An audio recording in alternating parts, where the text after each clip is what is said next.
ভূস্বর্গ কাশ্মীর, প্রাকৃতিক সৌন্দর্যের লীলাভূমি, যার সবুজ প্রকৃতির ভাঁজগুলো নৈসর্গিক রূপ কল্পনার ছবি প্রতিচ্ছবির ডালি মেলে ধরে। বৃক্ষের পাতায় পাতায় বেজে ওঠে নূপুরের ধ্বনি, ফুল ও ফলের বিচিত্র গন্ধে বাতাস হয়ে ওঠে ছন্দময়। সোনাঝরা মাটিতে জেগে ওঠে ফসলের সমারোহ। বহু রং আর নানা রূপের ঝিলিমিলি মেখে নিজেকে সাজিয়ে রাখে কাশ্মীরের নীল আকাশ। মনে হয় সমস্ত শিল্পকলার যিনি মহাশিল্পী, মনের রং মাধুরী মিশিয়ে তিনি এঁকেছেন এক সুন্দরতম রংকাব্য। কাশ্মীরি নদীগুলোর বিশালতা যেন স্বাধীনতার ডাক দিয়ে যায়। বয়ে যাওয়ার ছন্দময়তা যেন জীবনকে বৃহত্তর জীবনের সাথে সম্পর্ক স্থাপন করতে শেখায়। দুলে ওঠা ঢেউ যেন রক্তকণিকায় দ্রোহের স্পন্দন ছড়ায়। নদীর বুক চিরে জেগে ওঠা দ্বীপ যেন মাথা উঁচু করে বাঁচার প্রেরণা যোগায়। এসব ভাবতে ভাবতেই শ্রীনগর এয়ারপোর্ট থেকে বেরিয়ে এলেন জাইহান। ট্যাক্সি নিয়ে ছুটে চললেন ছানপোরার দিকে। শহর ছাড়িয়ে মফস্বলে প্রবেশ করতেই স্মৃতিকাতর হয়ে পড়লেন তিনি। রাস্তার দুই পাশে আপেল, নাশপাতি আর আঙুর বাগান। সুস্বাদু আপেল, মিষ্টি আঙুর আর সজীব নাশপাতির ঘ্রাণ নিয়ে বয়ে যাচ্ছে বরফ শীতল বাতাস। সেই বাতাসে বুকের ভেতরটা শীতল হয়ে আসছে। ছোটবেলার কথা মনে পড়ে যাচ্ছে বারবার। বাবা মার কথা মনে পড়ছে জাহিনার কথা, মুহাম্মাদের কথা। কাশ্মীরে বেড়াতে আসতে চাইতো জাহিনা। জাহিন কথা দিয়েছিলেন মুহাম্মাদের 1 বছর পূর্ণ হলে সবাইকে নিয়ে বেড়াতে আসবেন কাশ্মীরে। ছানপোরায় প্রবেশ করলো ট্যাক্সি। বাড়ির সামনে আসতেই ড্রাইভারকে ইশারা করলেন জাইহান। গাড়ি দাঁড়িয়ে গেল বাড়ির পাশের রাস্তায়। জাইহানের বাবার নির্মাণ করা দোতলা বাড়িটি সুপ্রশস্ত উঠোন মাঝখানে রেখে উত্তর, দক্ষিণ ও পূর্ব পশ্চিমে লম্বালম্বিভাবে দাঁড়িয়ে আছে। ভাড়া মিটিয়ে ট্যাক্সি থেকে নেমে এলেন জাইহান। বাড়ির গেটের কাছে এসে দাঁড়ালেন।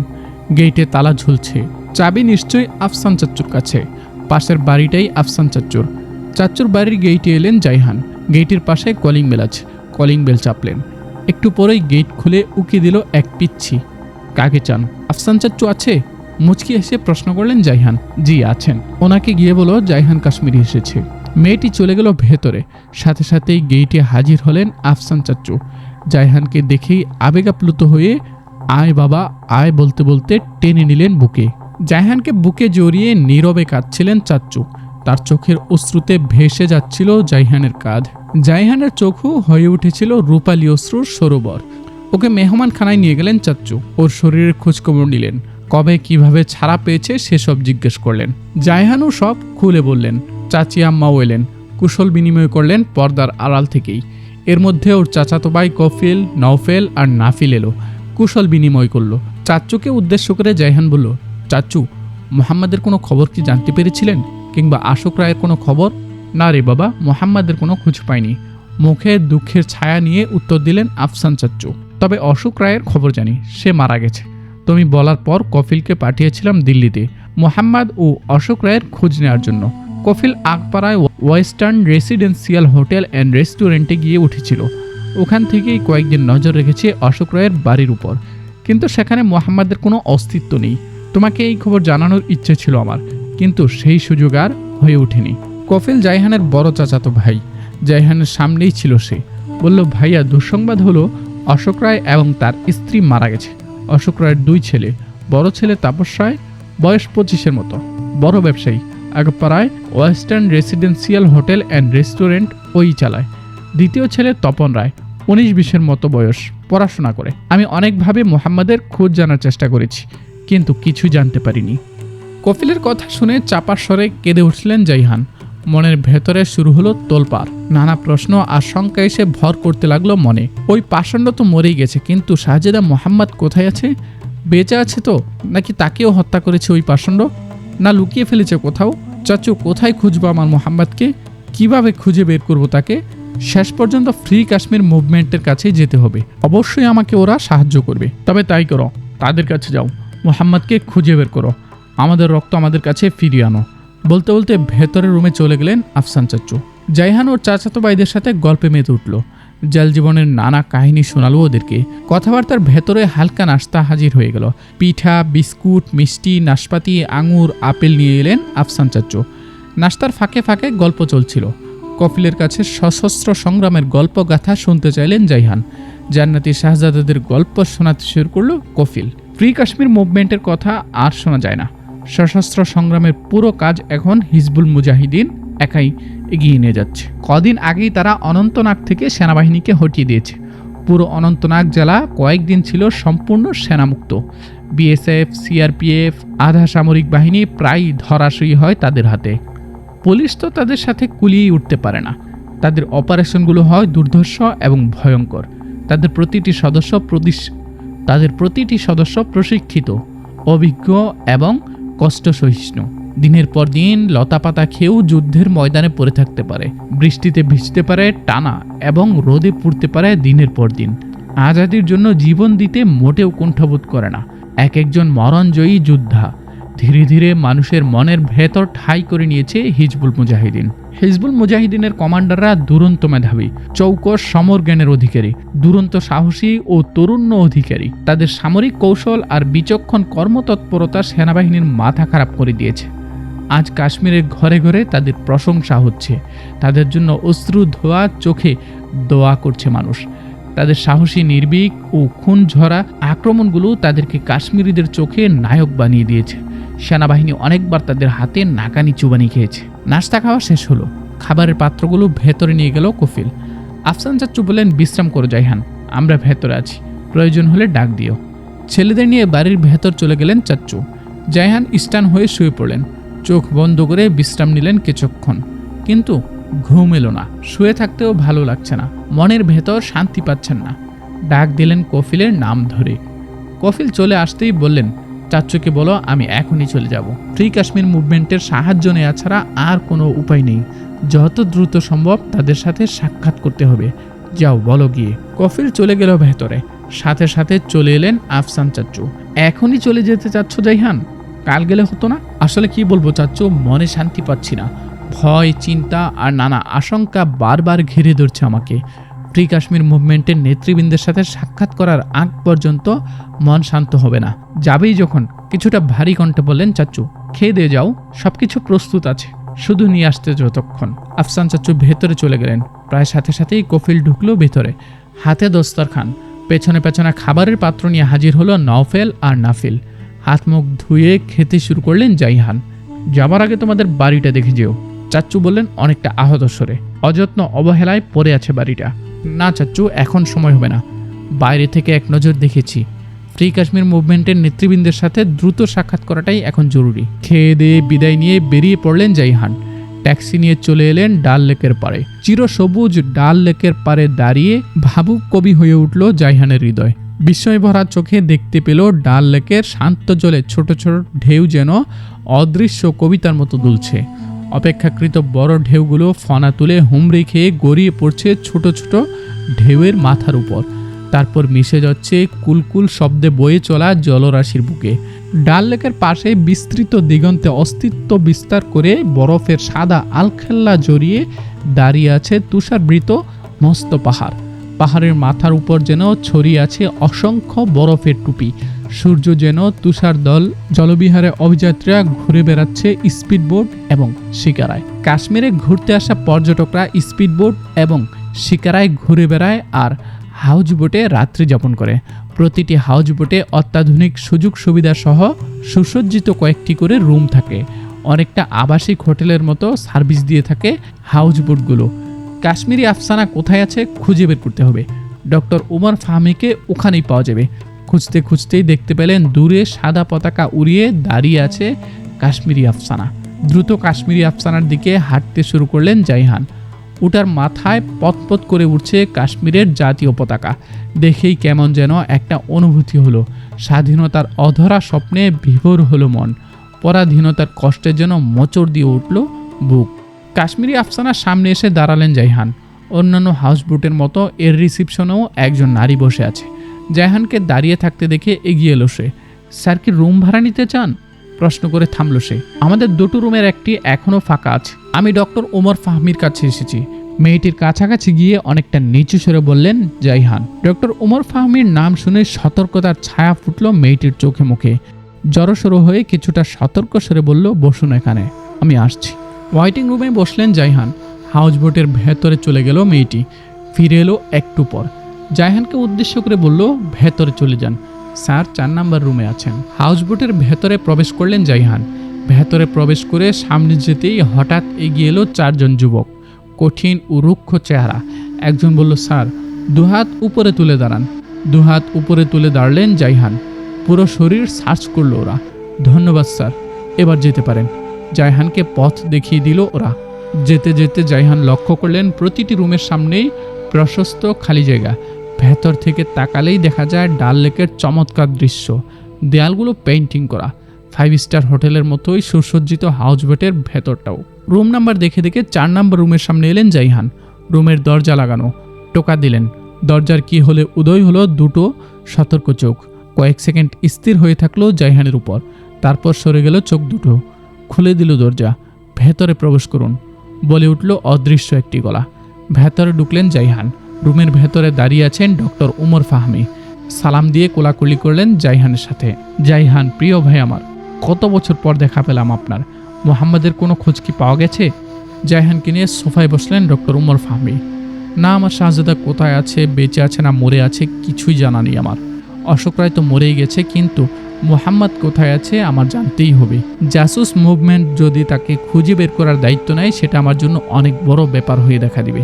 সত্যি কথা বলতে কি, কাজে জাকিয়ে বলতে শুরু করলেন ডক্টর উমর ফাহমি, ফ্রি কাশ্মীর মুভমেন্ট বলতে গেলে শেষ হয়ে গেছে। আমাদের 3000 যোদ্ধাকে হত্যা করা হয়েছে। আমরা যারা বেঁচে আছি তারা এখন হিজবুল মুজাহিদিনের সাথে মিলে কাজ করছি। জাসুস মুভমেন্টও কাজের ধারা পাল্টে ফেলেছে। জাসুস মুভমেন্টের প্রধান উমায়ের হাসানের উদ্দেশ্যে একটি চিঠি লিখে দিচ্ছি। চিঠি নিয়ে সাক্ষাৎ করুন ওর সাথে, ও আপনাকে সাহায্য করবে। নাস্তা হাজির হয়ে গেল। নাস্তা করতে করতে ব্যাগ থেকে কাগজের টুকরা বের করলেন ডক্টর উমর ফাহমি। জাসুস মুভমেন্টের প্রধান উমায়ের হাসানের উদ্দেশ্যে সংক্ষিপ্ত একটি চিঠি লিখে তুলে দিলেন জাইহানের হাতে। চিঠিতে আপনার পরিচয়ও লিখে দিয়েছি। উমায়ের হাসান আপনাকে গুরুত্ব দেবে। কোথায় পাবেন তাকে সেটাও বলে দিচ্ছি। বিজবেহারায় ল্যান্ড অ্যান্ড রেন্ট লিমিটেড নামে তার ব্যবসা প্রতিষ্ঠান রয়েছে। ল্যান্ড অ্যান্ড রেন্ট লিমিটেড দৃশ্যত বাড়ি গাড়ি জায়গা জমি ভাড়া ও ক্রয় বিক্রয়ের কাজ করে। এটা আসলে তাদের ছদ্মবেশ। এই ছদ্মবেশের আড়ালে তারা গোয়েন্দা কার্যক্রম চালায়। এই প্রতিষ্ঠানের সব মুনাফা ব্যয় হয় ফ্রি কাশ্মীর মুভমেন্ট ও হিজবুল মুজাহিদিনের পেছনে। বিজবেহারা ছোট্ট একটি মফস্বল শহর। ল্যান্ড অ্যান্ড রেন্ট লিমিটেড সেখানকার বিখ্যাত প্রতিষ্ঠান। যে কাউকে জিজ্ঞেস করলেই দেখিয়ে দিবে। চিঠি হাতে নিলেন জাইহান। আমি আজই যাচ্ছি বিজবেহারায়। আল্লাহ যেন এই উসিলায় আমার মোহাম্মদকে আমার বুকে ফিরিয়ে দেন। ডক্টর উমর ফাহমির কাছ থেকে বিদায় নিয়ে বেরিয়ে এলেন জাইহান। রাস্তায় এসে ট্যাক্সি নিয়ে ছুটলেন বিজবেহারার দিকে। শ্রীনগরের উত্তর প্রান্তে অবস্থিত একটি মফস্বল শহর বিজবেহারা। 40 মিনিট লাগলো পৌঁছতে। দু একজনকে জিজ্ঞাসা করতেই দেখিয়ে দিল ল্যান্ড অ্যান্ড রেন্ট লিমিটেডের অফিস। অফিসের সামনে বড় সাইনবোর্ড, তাতে লেখা ল্যান্ড অ্যান্ড রেন্ট লিমিটেড, বাড়ি গাড়ি জায়গা জমি ক্রয় বিক্রয়কারী প্রতিষ্ঠান। গেইটে একজন সিকিউরিটি গার্ড দাঁড়ানো। তার কাছে নিজের পরিচয় দিলেন জাইহান। গেট খুলে দিল সে। প্রথম রুমটিতে সুদৃশ্য একটি টেবিল পতাকা, তার চারপাশে এক সেট সোফা। টেবিলের সামনে 20-25 বছরের এক তরুণ বসে আছে। মুখে হালকা দাড়ি, চোখে চশমা, কি একটা বইয়ের ভেতর ডুবে আছে। জাইহানকে দেখেই চোখের চশমাটা একটু উপর নিচ করলো সে। সালাম দিয়ে বলল, নিশ্চয়ই বাড়ির বিষয়ে কথা বলতে চান, তাই না? বসুন বসুন। সামনের সোফা দেখালো ইশারায়। জাইহান বলতে লাগল, ভাই আমি এ উদ্দেশ্যে। জাইহান শেষ করতে পারলেন না, তার আগেই আবার মুখ খুলল ছেলেটি। আচ্ছা আচ্ছা, এ উদ্দেশ্যে এসেছেন তো? বাড়ি কিনতে চান নাকি ভাড়া নিতে চান? কত হাজার স্কোয়ার ফিট? আপনার পছন্দ কোন এলাকা বলুন, আমরা ব্যবস্থা করে দেব। না না, আমি এসেছি। আবারও বলতে চাইলেন জাইহান, তার আগেই আবার মুখ খুলল ছেলেটি। আপনি এসেছেন জমির ব্যাপারে কথা বলতে? আচ্ছা, ভালো, খুব ভালো। বাড়ির আপনার দরকার নেই, আপনার দরকার শুধুই জমি। তাহলে সোজা চলে যান সামনের দিকে। গ্লাস মোড়ানো ওই রুমে আপনার জন্য অপেক্ষা করছেন জেফরি হাসান জাসুস। তিনিই সব ব্যবস্থা করে দিবেন। না না, আমার তো কথা আগে শুনুন ভালো করে। আমি এসেছি উমায়ের হাসানের কাছে জরুরি একটা কাজ নিয়ে। তিনি কোথায় আছেন সেটা বলে দিন আমাকে। উমায়ের হাসান ভাইয়ার কাছে এসেছেন? সেটা বলবেন তো আগে। মাথা জাগাতে জাগাতে বলল ছেলেটি। আপনার মনে হয় গাড়ির দরকার, চলুন আমার সাথে। জাইহান কোনো উত্তর দিলেন না। হাঁটতে শুরু করলেন তার পিছু পিছু। গ্লাসের পার্টিশন করা একটি রুমে প্রবেশ করল সে। ওখানেও একটি সুদৃশ্য টেবিল পাতা, সামনে কয়েকটি চেয়ার। টেবিলের উপাশে হালকা পাতলা একজন যুবক বসে আছে। 30-এর কোঠায় বয়স, মনোযোগ দিয়ে কিছু একটা লিখছে। একটু দূরেই বসে আছেন আরেকজন, বয়সটা একটু বেশি, 40 থেকে 45 হতে পারে। কম্পিউটারের স্ক্রিনে এমনভাবে ডুবে আছেন যেন এর বাইরের পৃথিবীতে আর কোনো কাজ নেই। তাকে দেখিয়ে ছেলেটি বলল, এই যে উনি Umair Hasan, land and rent লিমিটেডের মালিক। নিজের নাম শুনে ধ্যান ভাঙল উমায়ের হাসানের। কম্পিউটার স্ক্রিন থেকে চোখ সরিয়ে জায়হানের দিকে তাকালেন তিনি। তাকেই যেন চমকে উঠলেন কিছুটা। স্মৃতি হাতড়ে মনে করতে চেষ্টা করলেন মুখটা, পারলেন না। সন্দেহে পড়ে গেলেন, আইনের লোক না তো আবার। চেয়ার ছেড়ে উঠলেন তিনি, সালাম দিয়ে বললেন, বসুন বসুন প্রিয় ভাই, বসুন। নিশ্চয়ই কোনো গাড়ি কেনার ইচ্ছা করছেন, বসুন, গাড়ি আপনার মিলেই যাবে। আইয়ুব হাদি, তুমি একটু জেফরি হাসান জাসুসকে ডেকে নিয়ে আসো। একটু পর জেফরি হাসান জাসুসও চলে এলো সেখানে। জায়হানকে ঘিরে এমনভাবে তাকিয়ে থাকলো ওরা যেন কোনো আজব চিড়িয়া বসে আছে তাদের সামনে। 3 জোড়া চোখের সামনে জায়হান কিছুটা অপ্রস্তুত হয়ে গেলেন। ডক্টর উমর ফাহমির চিঠি বের করলেন তিনি। ব্যবসায়িক কোনো উদ্দেশ্যে আমি এখানে আসিনি, এসেছি জরুরি এক চিঠি নিয়ে। কার চিঠি? প্রশ্ন করলেন উমের হাসান। ডক্টর উমর ফাহমির চিঠি। ডক্টর উমর ফাহমির নাম শুনেই নড়ে চড়ে বসল ওরা।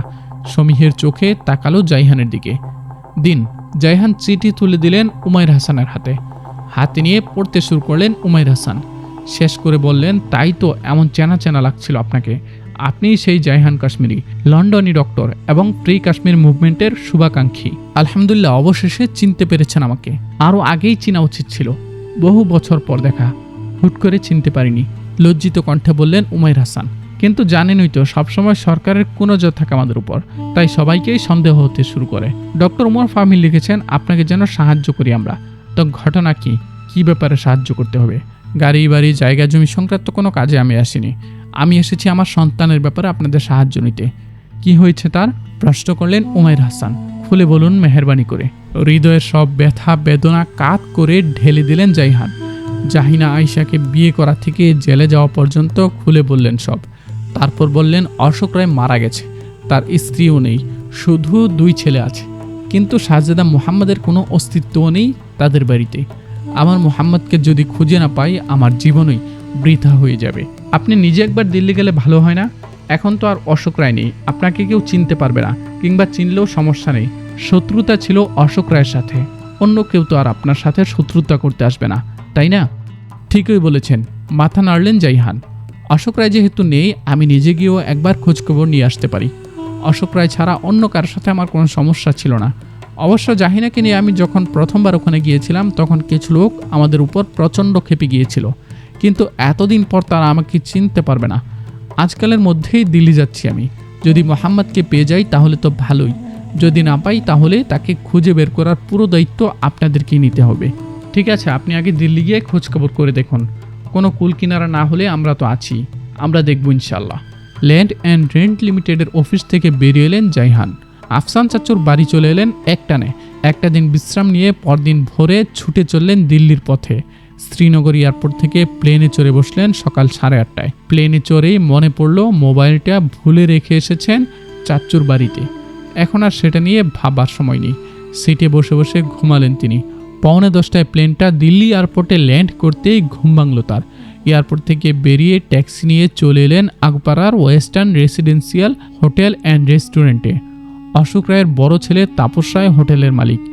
এখান থেকে অশোক রায়ের বাড়িও কাছে, একদম হাঁটা পথ। বাড়ির উপর চমৎকার নজর রাখা যাবে। রিসেপশনে গিয়ে একটি রুম চাইলেন জাইহান। 8 তলার 802 নাম্বার রুমটি দেওয়া হলো তাকে। রুমে গিয়ে ফ্রেশ হলেন তিনি। কিছুক্ষণ বিশ্রাম নিয়ে নেমে এলেন নিচতলায়। রেস্টুরেন্ট নিচতলাতেই। উপরের 11 তলা রেসিডেন্সিয়াল হোটেল হিসেবে ব্যবহৃত হয়। নাস্তার অর্ডার দিয়ে এক কোণে বসলেন। খেতে খেতে লক্ষ্য করলেন ক্যাশ কাউন্টারে 25-26 বছরের একটি ছেলে বসে আছে। তার উপর নজর রাখলেন অনেকক্ষণ। ছেলেটি ভদ্র, কথা কম বলে, কাস্টমারদের সাথে সুন্দর আচরণ করে। তার সাথে ভাব জমাতে হবে এবং তার কাছ থেকে কিছু জানার চেষ্টা করতে হবে। নাস্তার পর্ব শেষে রুমে ফিরে এলেন জাইহান। দূরবীন বের করলেন ব্যাগের ভেতর থেকে।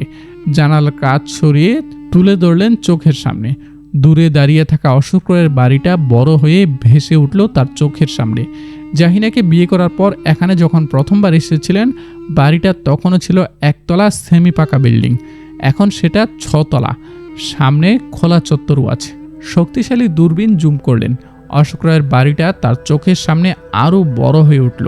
প্রতিটি ফ্লোরে 2টি করে ফ্ল্যাট, কিন্তু দোতলাটা ব্যতিক্রম। দোতলার পুরো ফ্লোর নিয়ে একটি ফ্ল্যাট। সম্ভবত এই ফ্ল্যাটেই অশোক রায়ের 2 ছেলের বসবাস। দোতলাটা চোখের সামনে নিয়ে এলেন। 2টি বাচ্চা খেলছে বারান্দায়। একজনের বয়স আনুমানিক 10, আরেকজনের 12 হতে পারে। একটু পর এক নারীর উদয় ঘটল সেখানে। 25-26-এর মতো বয়স, সম্ভবত তাপস রায়ের স্ত্রী। বাচ্চা দুটোকে নিয়ে ভেতরে চলে গেল সে। এরপর পেরিয়ে গেল অনেকক্ষণ, আর দেখা গেল না কাউকে। চোখ থেকে দূরবীন নামিয়ে নিচে নেমে এলেন জাইহান। হাঁটতে শুরু করলেন অশোক রায়ের বাড়ির দিকে। অশোক রায়ের বাড়ির সামনে এসে আশ্চর্য হতে হলো তাকে। যার ছিল দিন আনতে পান্তা ফুরায় অবস্থা, সে যদি হঠাৎ এমন আলিশান বাড়ির মালিক বনে যায় তাহলে তো বিস্মিত হতেই হয়। অনন্য স্থাপত্য শৈলী অনুসরণ করে নির্মাণ করা হয়েছে ছতলা বাড়িটি। চোখ জোড়ানোর ডিজাইন অনুসরণ করে নির্মাণ করা হয়েছে ছতলা বাড়িটি। চোখ জোড়ানোর ডিজাইন, অসাধারণ কারুকার্য আর অতুলনীয় নির্মাণ শৈলীর কারণে অন্য বাড়িগুলো থেকে অশোক রায়ের বাড়িটা আলাদা বৈশিষ্ট্য নিয়ে দাঁড়িয়ে আছে। এই বাড়ি নির্মাণ করতে গিয়ে কমপক্ষে কয়েক কোটি রুপি লেগেছে। এত রুপির মালিক কে ছিল অশোক রায়? তার বাবার রেখে যাওয়া টিনশেড বাড়ি থেকে যা ভাড়া আসতো তা দিয়ে হয়তো সে ভালোভাবে চলতে পারত, কিন্তু হুট করে কোটি কোটি রুপির মালিক বনে গেল কেমন করে? অশোক রায়ের বাড়ির ঠিক অপর পাশে আগপাড়া কলেজিয়েট স্কুল। একটু সামনে গিয়েই দীপন চক্রবর্তীর চায়ের দোকান। দোকানের সামনে এসে দাঁড়ালেন জাইহান। কফি দিতে বলে বসলেন ভেতরে। আরও 3 জন আছে ভেতরের বেঞ্চিতে, চা কফি খাচ্ছে আর খুশ গল্প করছে। দীপন চক্রবর্তী এক মনে চা কফি বানিয়ে যাচ্ছে। জাইহানের কফি শেষ হয়ে এলো, তবু বসে থাকলেন তিনি। লোকজন চলে গেলে আলাপ জমাবেন দোকানদার দীপনের সাথে। কিছুক্ষণ পর একজন চলে গেল, রয়ে গেল আরও 2 জন। উঠার কোনো লক্ষণ নেই, বরং তাদের গল্প আরও জমে উঠছে। আরও কিছুক্ষণ বসে থাকলেন জাইহান। এর মধ্যে আরও 2 জন চলে এসেছে চা খেতে। বিরক্তি চলে এলো, আর অপেক্ষা করার মানে নেই। লোকজন আসতেই থাকবে, তার চেয়ে এখন চলে যাওয়াই ভালো। উঠে পড়লেন তিনি। কফির দাম মিটিয়ে বেরিয়ে আসতে যাবেন, ঠিক সেই মুহূর্তেই কথা বলে উঠল দীপন চক্রবর্তী। জনাব, বসুন, কথা আছে আপনার সাথে। দীপনের কথা শুনে জায়গায় দাঁড়িয়ে গেলেন জাইহান। সে আবার কি কথা বলতে চায়? আবারও বসে পড়লেন তিনি। কিছুক্ষণ পর দোকান ফাঁকা হয়ে এলো, যদিও একজন বাইরে দাঁড়িয়ে চা খাচ্ছে। পদ্মাবতীর স্বামী না আপনি? প্রশ্ন করে জাইহানের মুখের দিকে তাকিয়ে থাকলো দীপন। তার প্রতিক্রিয়া লক্ষ্য করছে হয়তো। জাইহান কি বলবে বুঝতে পারছেন না। এই লোক চিনল কেমন করে তাকে, সেটাই বুঝে উঠতে পারছেন না। অথচ তিনি এখানে এসেছিলেন আজ থেকে প্রায় 19-20 বছর আগে। তার উপর এখন তিনি আছেন 20-22 বছরের এক যুবকের ছদ্মবেশে। তারপরও তাকে চিনে ফেলল লোকটা। বড় চিন্তার কথা। ভারতীয়রা স্বাভাবিকভাবেই মারমুখী হয়ে থাকে, মিথ্যা বলা সম্ভব না। সত্য বললে আবার পরিস্থিতি কোন দিকে মোড় নেয় কে জানে। ভাবতে ভাবতেই চট করে বুদ্ধিটা খেলে গেল তার মাথায়। না, আমি পদ্মাবতীর স্বামী নয়। আক্ষরিক অর্থেই মিথ্যা বলেননি জাইহান। তিনি তো আসলেই পদ্মাবতীর স্বামী ছিলেন না, তিনি ছিলেন জাহিনার স্বামী। কিন্তু ভাই সাহেব, আমি একবার যাকে দেখি তাকে আর ভুলি না। 20-22 বছর আগে দেখেছিলাম আপনাকে। পদ্মাবতী ছিল আপনার সাথে, তখন আমি ছিলাম প্রায় যুবক। আপনার বয়সও অনেক কম ছিল। লোকজন আপনার উপর ক্ষেপে উঠেছিল, বকাবকি করছিল পদ্মাবতীকে। আমার তখন খুব মায়া লেগেছিল পদ্মাবতীর জন্য। সমাজের চোখে হয়তো সে অপরাধী, কিন্তু আমার চোখে সে তখনও সেই ছোট্ট পদ্মাবতী ছিল, যার সাথে আমি স্কুলে যেতাম, যার সাথে স্কুল থেকে ফিরতাম। লোকটার চোখ ডাল লেকের শান্ত জলের মতো টলমল করে উঠল। সন্ধ্যার আধারের মতো বিষণ্ণতার ছায়া পড়ল মুখে। দোকান ছাড়িয়ে দূরের আকাশের দিকে তাকিয়ে থাকলো সে। কিছুক্ষণ উদাস হয়ে থেকে আবার বলতে শুরু করলেন, হঠাৎ আমার বাবা মারা গেল। বাধ্য হয়ে সংসারে হাল ধরতে হলো। উপরতলার মানুষ পদ্মাবতী রায় আরও উপরে উঠল। উঠতে উঠতে হয়ে গেল ডাক্তার, তারপর চলে গেল লন্ডনে। নিচের তলার মানুষ আমাকে আরও নিচে নামতে হলো। একদিন শুনলাম পদ্মাবতীর ক্যান্সার। আমার বুকটা যে কেমন করে উঠল। শুনলাম আরও একজন মানুষের কথা। সেই মানুষটার কারণেই পদ্মাবতী আবারও সুস্থ হয়ে উঠল। সেই মানুষটা মানুষ না, সেই মানুষটা দেবতা। সেই মানুষটাকে নিয়ে যখন পদ্মাবতী একবার এলো এখানে, শুনেই দৌড়ে গেলাম মানুষরূপী দেবতাকে এক নজর দেখতে। গিয়ে দেখলাম আপনাকে। কি নিষ্পাপ, কি সরল, কি মায়াবী ছিল আপনার সেই চেহারা। সেই চেহারা কি আমি ভুলতে পারি? আবার উদাস হয়ে গেল লোকটার চোখ। দূরের আকাশের দিকে তাকিয়ে আবারও চুপ হয়ে গেল সে। হঠাৎ একজন কাস্টমার চলে এলো, তাকে চা বানিয়ে দিতে আবারও সচল হলো তার মুখ।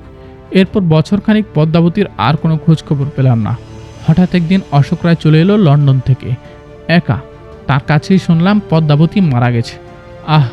বুকের ভেতরটা যেন কেমন করে উঠল আমার। মনের ভেতরে বয়ে গেল এক প্রচণ্ড ঝড়। মুহূর্তেই যেন চারপাশের সব হয়ে গেল লণ্ডভণ্ড। আচ্ছা, ওকে খুন করলেন কেন আপনি? লোকটার আচমকা প্রশ্নে হকচকিয়ে গেলেন জাইহান। আবেগমাখা কথা বলতে বলতে শেষে এমন ধারালো তরবারির ফলার মতো তীক্ষ্ণ একটা প্রশ্ন ছুড়ে দেবে লোকটা ধারণাই করতে পারেননি তিনি। এখানে আরও কিছুক্ষণ থাকলে কথাবার্তা কোন দিক থেকে কোন দিকে মোড় নেয় ঠিক নেই, তার চেয়ে কেটে পড়াই ভালো। আপনার সাথে এ ব্যাপারে বিস্তারিত কথা বলবো, আপনার ফোন নাম্বারটা দিন, আমি কল দেব আপনাকে। নাম্বারটা নিয়ে চুপ করে কেটে পড়লেন জাইহান। লোকটা তীক্ষ্ণ চোখে তাকিয়ে থাকলো জাইহানের দিকে। তার দৃষ্টি পিছনে ফেলে দ্রুত হাঁটতে হাঁটতে সোজা চলে এলেন ওয়েস্টার্নের 8 তলায়। আবার বসলেন দূরবীন নিয়ে, অশোক রায়ের বাড়ির উপর নজর রাখতে শুরু করলেন। সন্ধ্যা নেমে আসতেই জাইহান নেমে এলেন রেস্টুরেন্টে। খাওয়া দাওয়া শেষে ওয়েটারের হাতে বিল দিয়ে বেরিয়ে যাওয়ার সময় দাঁড়ালেন ক্যাশ কাউন্টারের সামনে। ক্যাশ কাউন্টারে বসে থাকা ছেলেটিকে উদ্দেশ্য করে বললেন, তাপস সাহের সাথে কথা বলতে চাচ্ছিলাম। আপনি কি তা? না, আমি পীয়ূষ নারায়ণ, বস আছেন তার অফিসের 12 তলায়। লিফটে চড়ে 12 তলায় উঠে পড়লেন জাইহান। বিশাল জায়গা নিয়ে কাচ ঘেরা অফিস, দরজা লাগানো, ভেতরে মানুষের নড়াচড়ায় চোখ পড়ছে। দরজায় টোকা দিলেন জাইহান, কেউ খুলল না। আবার দিলেন টোকা, এবারও কেউ খুলল না। আবারও দিলেন টোকা, এবারও কেউ খুলল না। নিজেই ধাক্কা দিলেন দরজা খুলে গেল। ভেতরে চোখ পড়তেই ভয়ঙ্কর চমকে উঠলেন তিনি। ভয়ে আত্মাটা খাঁচা ছাড়া হওয়ার উপক্রম হলো। তাপস রায় রিভলভিং চেয়ারে হেলান দিয়ে বসে আছে। অশোক রায়ের সাথে তার চেহারার বেশ মিল ছিল।